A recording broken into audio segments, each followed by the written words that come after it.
உலகின் தலைசிறந்த மருத்துவர் ஜான் சயர் பிரிஸ்டோ அவர்களுடைய வாழ்க்கை வரலாறு தான் நம்ம இந்த வீடியோவில் பார்க்க போகிறோம். 1827 ஜனவரி 19 அன்னைக்கு இங்கிலாந்தில் இருக்கிற லண்டன் பரோ ஆஃப் சதக்கில் இருக்கிற கேம்பர்வெல்லில் ஜான் சயர் பிரிஸ்டோக்கும் மேரி ஹின்ச் சயர் பிரிஸ்டோக்கும் மகனாக பிறக்கிறார். ஜான் சயர் பிரிஸ்டோ இவர் கூட பிறந்தவங்க 8 பேர் இருந்திருக்கிறாங்க. இவருடைய அப்பா ஒரு ஃபிசிஷியனாக அதாவது மருத்துவராக இருந்திருக்கிறாங்க. இதனால் இவருடைய குடும்பம் நல்ல நிலையில் வாழ்ந்து வந்திருக்கிறாங்க. ஜான் சயர் பிரிஸ்டோ குழந்தை பருவத்திலிருந்தே ஒரு சுறுசுறுப்பான குழந்தையாக வளர ஆரம்பிச்சிருந்தாங்க. இவர் வளர வளர நிறைய ஸ்போர்ட்ஸில் ஜான் சயர் பிரிஸ்டோ ஆர்வம் காட்ட தொடங்கியிருந்தாங்க. இந்த நிலையில் 1832ஆம் ஆண்டு ஜான் சயர் பிரிஸ்டோக்கு 5 வயது இருக்கும்போது இவருடைய அப்பா இவரை படிக்க வைக்கிறதுக்காக இந்த லண்டன் பரோ ஆஃப் சதக்கில் இருக்கிற கேம்பர்வெல்ல இருந்து அதே லண்டனில் இருக்கிற என்ஃபீல்டுக்கு இவரை அனுப்பிடுறாங்க. குறிப்பாக அங்கே இருக்கக்கூடிய என்ஃபீல்ட் ஸ்கூல் அப்படின்ற ஒரு எலிமெண்ட்ரி ஸ்கூலில் இவரை சேர்த்துடுறாங்க. அங்கு சேர்ந்து ஜான் சயர் பிரிஸ்டோ இவருடைய ஆரம்ப கல்வியை படிக்க ஆரம்பிச்சிருந்தாங்க. ஆரம்ப கல்வியின் போதிலிருந்தே பள்ளி பாடங்களை மிகவும் சிறப்பாகவே ஜான் சயர் பிரிஸ்டோ படித்து வந்தாங்க. இதே காலகட்டத்தில் ஒரு அத்லீட்டாக நிறைய ஸ்போர்ட்ஸ்லையும் ஈடுபட தொடங்கியிருந்தாங்க. பிறகு 1837ஆம் ஆண்டு இவருடைய 10 வயதில் ஜான் சயர் பிரிஸ்டோ இவருடைய ஆரம்ப கல்வியை முடிச்சிடுறாங்க. இதுக்கப்புறமா இவருடைய அப்பா இவரை மேற்கொண்டு படிக்க வைக்கிறதுக்காக அந்த லண்டனில் இருக்கிற என்ஃபீல்டில் இருந்து அதே லண்டனில் இருக்கிற விம்பிள்டனுக்கு இவரை அனுப்பிடுறாங்க. குறிப்பாக அங்கே இருக்கக்கூடிய கிங்ஸ் காலேஜ் ஸ்கூல் அப்படின்ற ஒரு டே ஸ்கூலில் இவரை சேர்த்துடுறாங்க. அங்கு சேர்ந்து 1837ஆம் ஆண்டிலிருந்து இவருடைய 10 வயதிலிருந்து ஜான் சயர் பிரிஸ்டோ இவருடைய ஹையர் எஜுகேஷன் உயர்கல்வியை படிக்க ஆரம்பிச்சிருந்தாங்க. உயர்கல்வியின் போது லட்டின் கிரீக் போன்ற கிளாசிக்கல் லாங்குவேஜஸை ஜான் சயர் பிரிஸ்டோ படிச்சு வந்தாங்க. இதே காலகட்டத்தில் இவருக்கு பாக்ஸிங்ல அதிக ஆர்வம் ஏற்பட ஆரம்பிச்சிருந்தது. இதன் காரணமா இவர் ஒரு பாக்ஸர் ஆகணும் அப்படின்னு இந்த கிங்ஸ் காலேஜ் ஸ்கூல் அவங்க தரப்பிலிருந்து நடத்தக்கூடிய பாக்ஸிங் காம்படிஷன்ஸ்ல எல்லாம் ஜான் சயர் பிரிஸ்டோ பங்கேற்கவும் ஆரம்பிக்கிறாங்க. இந்த நிலையில தான் படிப்படியா ஜான் சயர் பிரிஸ்டோக்கு மருத்துவம் படிச்சு மருத்துவர் ஆகணும் அப்படின்ற அந்த ஒரு எண்ணம் ஏற்படுது. இதுக்கப்புறம் 1844ஆம் ஆண்டு இவருடைய 17 வயதுல ஜான் சயர் பிரிஸ்டோ இவருடைய ஹையர் எஜுகேஷனை அந்த கிங்ஸ் காலேஜ் ஸ்கூல்ல இருந்து முடிக்கிறாங்க. முடிச்சதுக்கு அப்புறமா அதே கிங்ஸ் காலேஜ் ஸ்கூல்லையே John சயர் Bristowe pre matriculation study பண்ண ஆரம்பிக்கிறாங்க.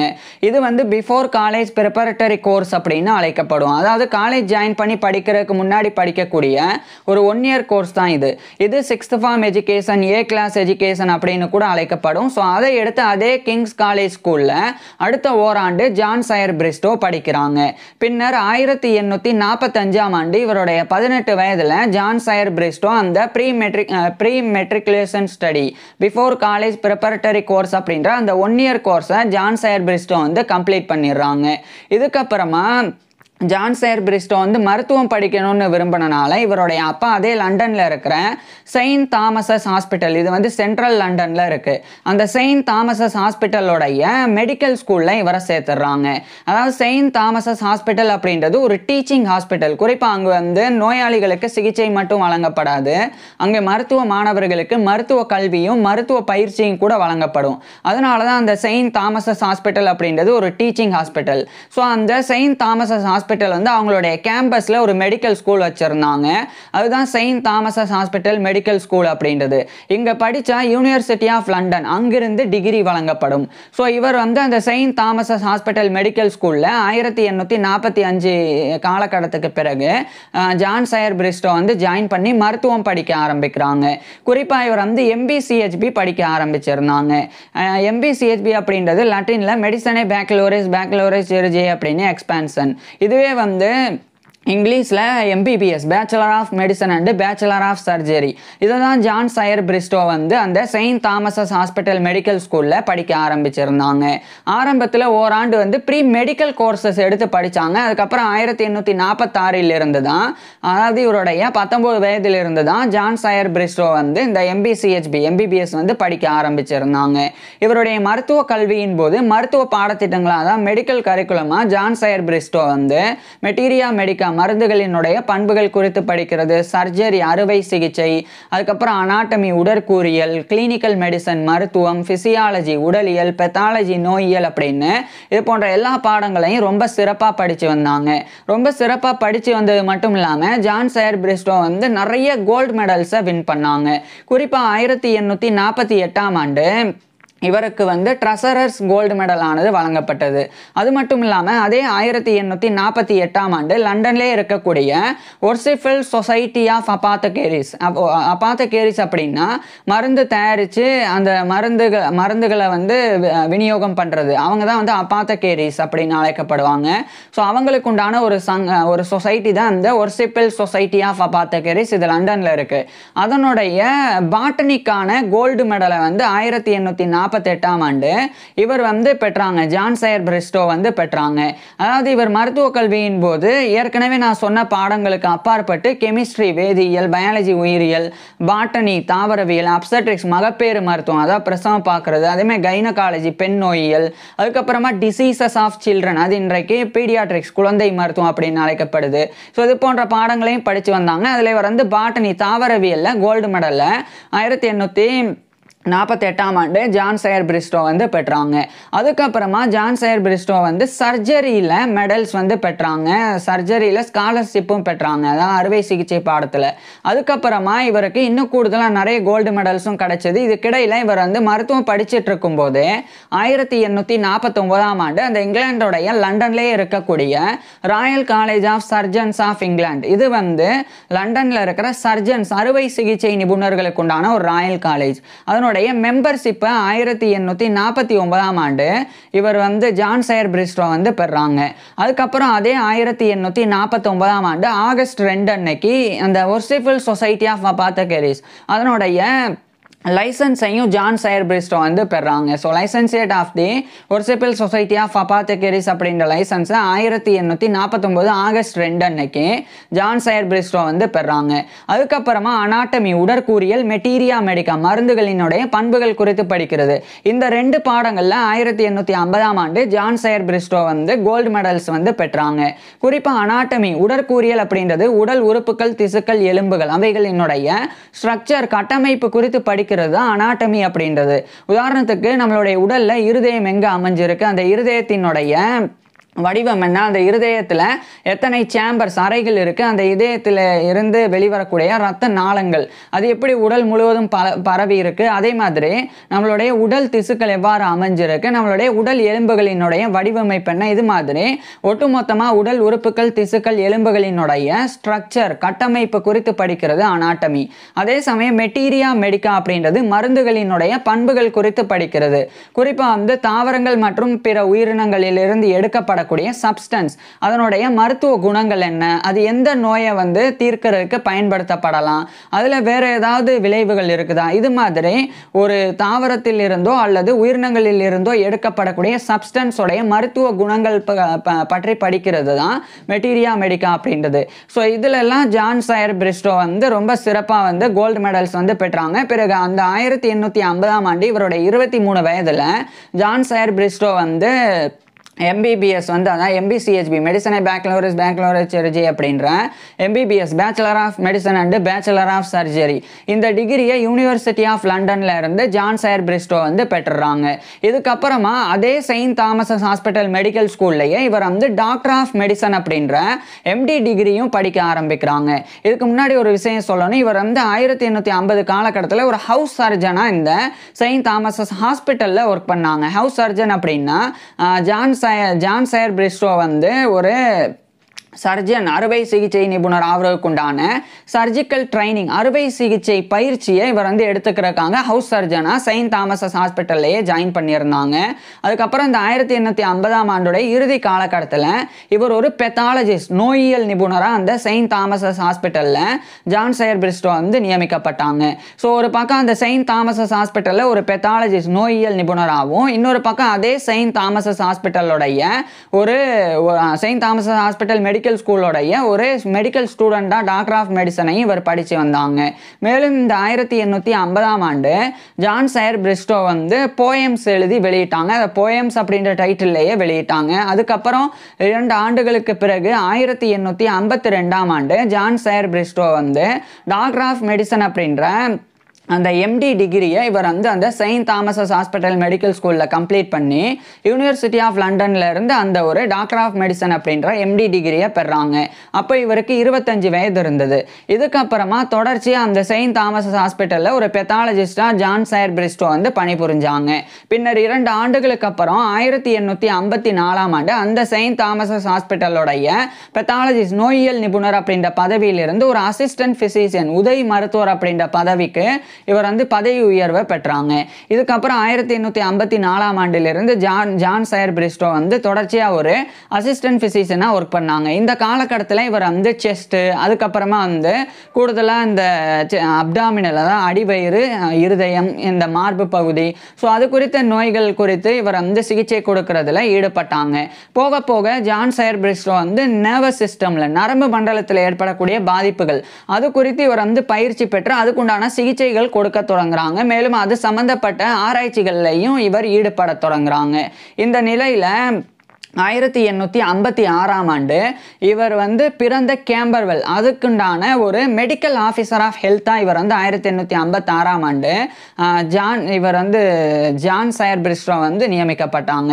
இதுக்கப்புறம் அதே 1856ஆம் ஆண்டு அக்டோபர் 9 அன்னைக்கு இவருடைய 29 வயதில் ஜான் சயர் பிரிஸ்டோ வந்து மீரியம் இசபெல் ஸ்டர்ன்ஸ் அப்படின்ற ஒரு பெண்ணை வந்து திருமணம் பண்ணிக்கிறாங்க.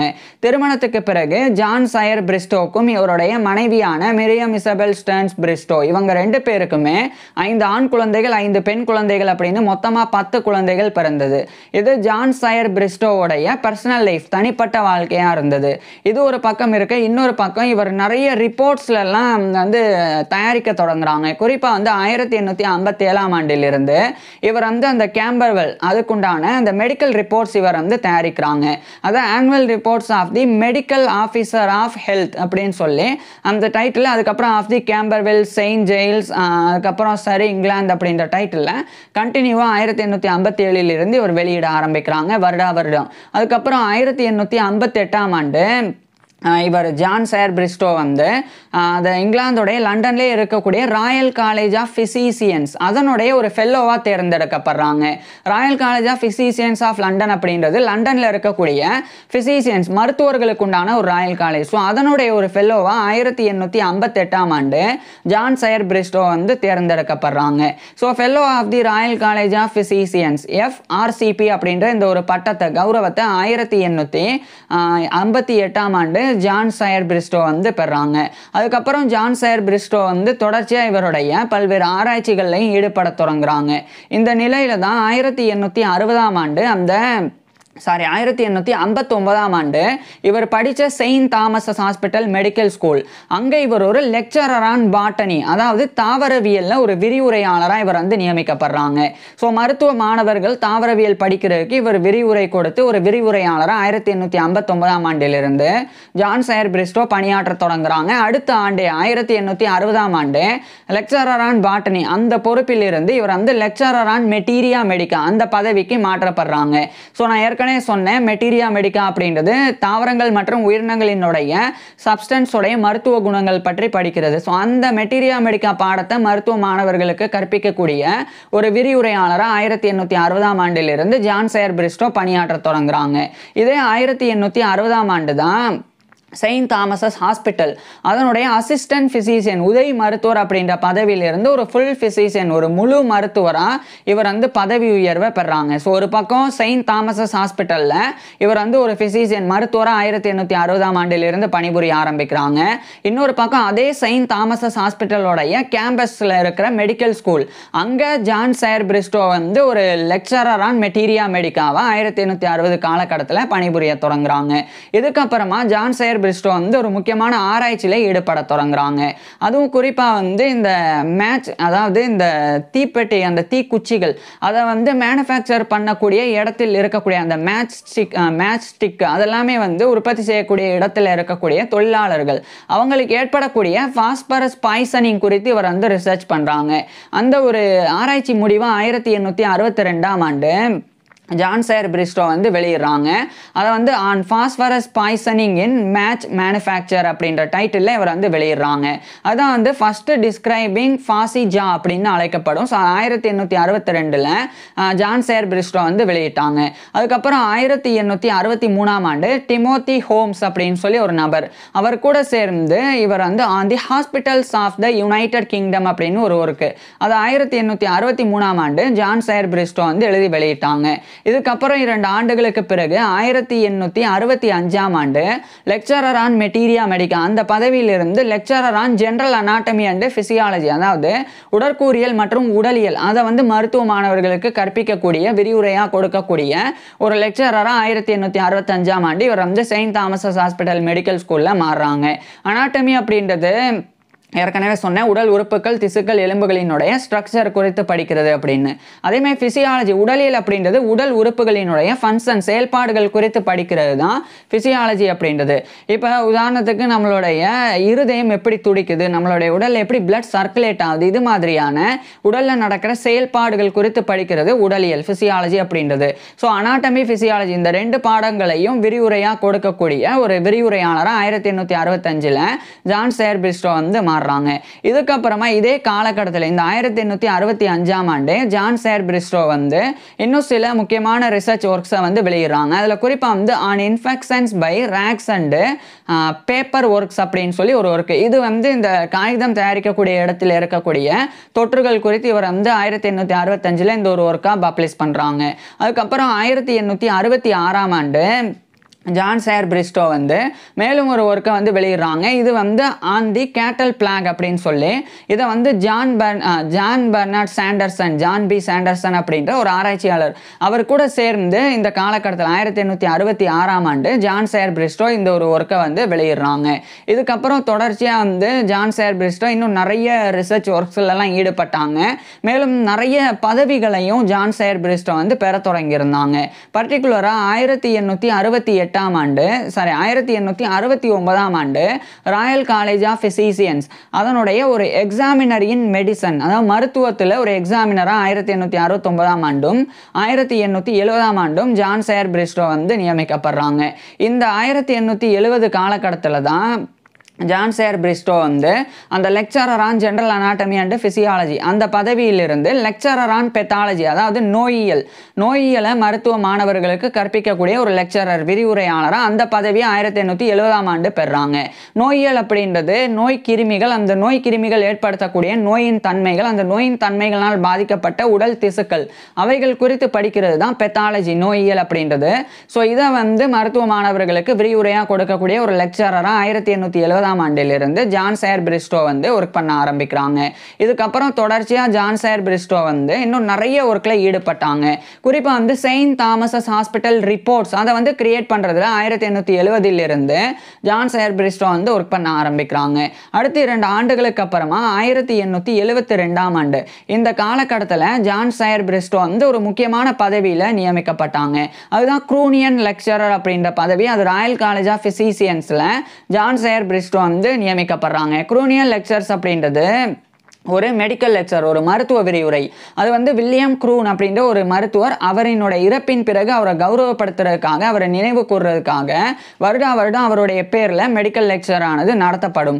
அந்த மெடிக்கல் லெக்சர் வழங்குறதுக்கு வருடம் தலை சிறந்த மருத்துவர்களில் ஒருத்தர் ராயல் காலேஜ் ஆஃப் பிசிசியன்ஸ் மூலமாக தேர்ந்தெடுக்கப்படுவாங்க. அது மாதிரி 1872ஆம் ஆண்டு ஜான் சயர் பிரிஸ்டோ தான் ஒரு க்ரூனியன் லெக்சரராக நியமிக்கப்பட்டாங்க. இந்த வில்லியம் க்ரூன் அவருடைய வாழ்க்கை வரலாறு நம்ம ஏற்கனவே பார்த்துருக்குறோம். இருக்கும். அந்த வில்லியம் க்ரூனுடைய பேரில் தான் க்ரூனியன் லெக்சர் அப்படின்னு சொல்லி இது இருக்குது. ஸோ 1872ஆம் ஆண்டு ஜான் சயர் பிரிஸ்டோ வந்து disease and it's medical treatment அப்படின்ற டைட்டிலில் அந்த ஒரு மருத்துவ விரிவுரையை ஜான் சயர் பிரிஸ்டோ வந்து கொடுத்தாங்க. இதுக்கப்புறமா ஜான் சயர் பிரிஸ்டோ வந்து இன்னும் பல பொறுப்புகளில் ஈடுபட தொடங்கியிருந்தாங்க. பர்டிகுலராக யூனிவர்சிட்டி ஆஃப் ஆக்ஸ்போர்ட், இது இங்கிலாந்தோடைய ஆக்ஸ்போர்ட்ஷயரில் இருக்கிற ஆக்ஸ்போர்டில் இருக்குது. அந்த யூனிவர்சிட்டி ஆஃப் ஆக்ஸ்போர்டோடைய ஒரு எக்ஸாமினர் இன் மெடிசனாக இவர் நியமிக்கப்படுறாங்க. அதேமாதிரி யூனிவர்சிட்டி ஆஃப் லண்டனுடைய ஒரு எக்ஸாமினர் இன் மெடிசனாகவும் ஜான் சயர் பிரிஸ்டோ வந்து இந்த காலகட்டத்தில் நியமிக்கப்படுறாங்க. அதுக்கப்புறமா வந்து இந்த ஒரு முக்கியமான யூனியன் அசூரன்ஸ் கம்பெனி அப்படின்னு சொல்லி ஒரு கம்பெனி, அது அங்கே வந்து ஜான் சயர் பிரிஸ்டோ வந்து ஒரு ஃபிசிஷியனாக நியமிக்கப்படுறாங்க. அதுக்கப்புறம் லண்டனில் இருக்கிற வெஸ்ட்மின்ஸ்டர் ஸ்கூல் அதனுடைய ஒரு ஃபிசிஷியன் மருத்துவராகவும் ஜான் சயர் பிரிஸ்டோ வந்து தேர்ந்தெடுக்கப்படுறாங்க. மேலும் இந்த காலகட்டத்தில் society of medical officers of health அதனுடைய ஒரு பிரசிடெண்டாகவே நியமிக்கப்படுறாங்க. அது மட்டும் இல்லாமல் ஹாஸ்பிட்டல்ஸ் அசோசியேஷனுடைய ஒரு பிரசிடெண்டாகவும் இவர் நியமிக்கப்படுறாங்க. அதுக்கப்புறமா metropolitan county branch of British medical association, அதாவது BMA பிரிட்டிஷ் மெடிக்கல் அசோசியேஷனுடைய மெட்ரோபாலிட்டன் கவுண்டி பிரான்ச் அதனுடைய ஒரு பிரசிடெண்டாகவும் ஜான் சயர் பிரிஸ்டோ வந்து இந்த காலகட்டத்தில் தேர்ந்தெடுக்கப்படுறாங்க. இதுக்கப்புறம் 1876ஆம் ஆண்டு Saint Thomas hospital medical school அதனுடைய லெக்சரர் ஆன் பெத்தாலஜி அந்த பதவியிலிருந்து லெக்சரர் ஆன் மெடிசன், அதாவது மருத்துவ மாணவர்களுக்கு கற்பிக்கக்கூடிய ஒரு லெக்சரர் விரிவுரையாளராக 1876ஆம் ஆண்டு ஜான் சயர் பிரிஸ்டோ நியமிக்கப்படுறாங்க. இந்த 1876 தான் செயின்ட் தாமஸ் ஹாஸ்பிட்டல் ரிப்போர்ட்ஸ் அதை தயாரிக்கக்கூடிய பணியிலிருந்து 6 ஆண்டுகளுக்கு பிறகு விலகுறாங்க. 1870 1876 வரைக்கும் செயின்ட் தாமஸ் ஹாஸ்பிட்டலுடைய ரிப்போர்ட்ஸை இவர் வந்து தயாரிச்சாங்க.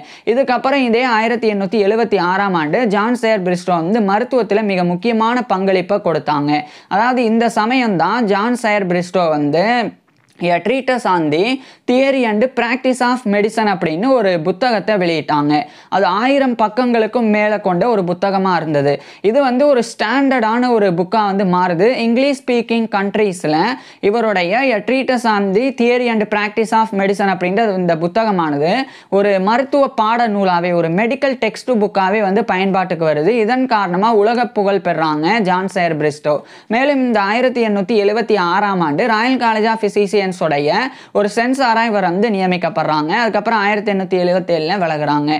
இதுக்கப்புறமா ஜான் சயர் பிரிஸ்டோ வந்து இன்னும் சில கௌரவங்கள் பெற்றாங்க. குறிப்பாக லம்லியன் லெக்சர்ஸ் அப்படின்னு சொல்லி ஒரு ஒரு மெடிக்கல் லெக்சர், இதுவும் ராயல் காலேஜ் ஆஃப் பிசிசியன்ஸில் கொடுக்கறதுக்கு 1879ஆம் ஆண்டு ஜான் சயர் பிரிஸ்டோ வந்து நியமிக்கப்பட்டாங்க.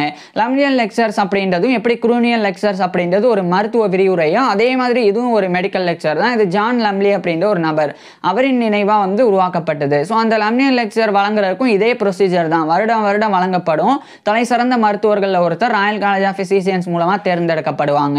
அது மாதிரி 1879ஆம் ஆண்டு ஜான் சயர் பிரிஸ்டோ வந்து தேர்ந்தெடுக்கப்பட்டாங்க. ஜான் சயர் பிரிஸ்டோ வந்து அதை pathological relations of voice and speech அந்த டைட்டில்ல ஜான் சயர் பிரிஸ்டோ வந்து இவருடைய மெடிக்கல் லெக்சர் மருத்துவ விரிவுரையை கொடுத்தாங்க. மேலும் இதே 1879ஆம் ஆண்டு ஜான் சயர் பிரிஸ்டோ வந்து diseases of the intestine and peritoneum, அதாவது இந்த குடல் அதுக்கப்புறமா பெரிட்டோனியம் அப்படின்ற இந்த பகுதியில் இருக்கக்கூடிய ஒரு உறுப்பை வந்து சாரும். இந்த பெரிட்டோனியம் அப்படின்ற ஒரு சவ்வு போன்ற அமைப்பு கொண்ட ஒரு விஷயம். ஸோ இந்த 2 விஷயங்கள், இந்த இன்டெஸ்டின் பெரிட்டோனியம், அதில் ஏற்படக்கூடிய நோய்கள் குறித்து 1879ஆம் ஆண்டு ஜான் சயர் பிரிஸ்டோ இந்த ஒரு ஒர்க்கை வந்து வெளியிட்டாங்க. அதுக்கப்புறம் 1880ஆம் ஆண்டு இவர் ஏற்கனவே எழுதி வெளியிட்ட A treatise on the theory and practice of medicine அதனுடைய அடுத்தடுத்த பதிப்புகளை வெளியிட தொடங்கியிருந்தாங்க. இந்த நிலையில் 1881ஆம் ஆண்டு இங்கிலாந்துடைய லண்டன்ல இருக்கிற ராயல் சொசைட்டி ஆஃப் லண்டன் அதனுடைய ஒரு ஃபெல்லோவா இவர் வந்து தேர்ந்தெடுக்கப்படுறாங்க. So fellow of the royal society of London FRS அப்படின்ற இந்த ஒரு பட்டத்தை கௌரவத்தை 1881ஆம் ஆண்டு ஜான் சயர் பிரிஸ்டோ வந்து பெறாங்க. அதுக்கப்புறம் 1882ஆம் ஆண்டு அந்த கேம்பர்வெல்லுக்கான அந்த ஆனுவல் ரிப்போர்ட்ஸ் தயாரிக்கிறது. ஸோ அந்த பதவியில் இருந்து அது 1857 இவர் வருடம் தயாரித்தாங்க. 1882 அந்த பொறுப்பில் இருந்து ஜான் சயர் பிரிஸ்டோ வந்து விலகினாங்க. இதுக்கப்புறம் மருத்துவத்தில் இவர் ஆற்றின பங்களிப்புக்காக இவரை கௌரவப்படுத்துறதுக்கு ஸ்காட்லாண்டுடைய எடன்பராவில் இருக்கிற யூனிவர்சிட்டி ஆஃப் எடன்பரா அவங்க தரப்பில் இருந்து அவங்களுடைய டெர்சென்டனரி ஆனுவலின் போது 1884ஆம் ஆண்டு யூனிவர்சிட்டி ஆஃப் எடன்பரா வந்து இவருக்கு ஆனரி LLD அப்படின்ற கௌரவ டாக்டர் பட்டத்தை வழங்கி இவரை கௌரவப்படுத்தினாங்க. எல்எல்டி அப்படின்னா லெகம் டாக்டரேட் அப்படின்னு லட்டின்ல அர்த்தம். இது எக்ஸ்பான்ஷன். எல்எல்டி அப்படின்றதோட எக்ஸ்பான்ஷன் வந்து லட்டின்ல லெகம் டாக்டரேட் அப்படின்னு. இதுவே வந்து இங்கிலீஷ்ல கேனன் லா, சிவில் லா, இந்த 2 லாஸ் உள்ளடங்கிய டாக்டர் ஆஃப் லாஸ் அப்படின்ற டாக்டர் பட்டம். ஸோ அந்த ஆனரி எல்எல்டி அப்படின்னா ஆனரி டாக்டர் ஆஃப் லாஸ் அப்படின்ற கௌரவ டாக்டர் பட்டம் தான். இது 1884ஆம் ஆண்டு ஜான் சயர் பிரிஸ்டோ வந்து யூனிவர்சிட்டி ஆஃப் எடன்பரா மூலமாக பெற்றாங்க. இதை விட பெரிய கௌரவம் 1885ஆம் ஆண்டு கிடைச்சது. ஏன்னா அந்த 1885ஆம் ஆண்டு ஜான் சயர் பிரிஸ்டோ வந்து ஒரு மிகப்பெரிய கௌரவத்தை பெற்றாங்க. அதாவது லண்டனில் இருக்கிற பெத்தலாஜிக்கல் சொசைட்டி ஆஃப் லண்டன், லண்டனுடைய நோயியல் சங்கம், அதுக்குண்டான ஒரு பிரசிடெண்டாக 1885ஆம் ஆண்டு ஜான் சயர் பிரிஸ்டோ நியமிக்கப்பட்டாங்க. அதுக்கப்புறமா 1886ஆம் ஆண்டு மறுபடியும் ராயல் காலேஜ் ஆஃப் பிசிசியன்ஸோடைய ஒரு சென்சாரா இவர் நியமிக்கப்பட்டாங்க. 1887ஆம் ஆண்டு மறுபடியும் சென்சாரா நியமிக்கப்பட்டாங்க. 1888ஆம் ஆண்டு அந்த ராயல் காலேஜ் ஆஃப் பிசிசியன்ஸோடைய சென்சாரா இவர் வந்து நியமிக்கப்பட்டாங்க. இந்த 1888ஆம் ஆண்டு தான் ஜான் சயர் பிரிஸ்டோ வந்து clinical lectures and essays on the diseases of the nervous system அப்படின்னு சொல்லி ஒரு புக்கு, இது 1888ஆம் ஆண்டு ஜான் சயர் பிரிஸ்டோ வெளியிட்டாங்க. இது வந்து ரொம்ப ஃபேமஸான இன்னொரு புக்காக வந்து மாறுது. குறிப்பாக நரம்பு மண்டலத்தில் ஏற்படக்கூடிய நோய்கள் குறித்து இவர் வெளியிட்டிருந்த இந்த ஒரு புத்தகமானது மிக பெருமையை ஜான் சயர் பிரிஸ்டோவுக்கு தேடி கொடுத்தது.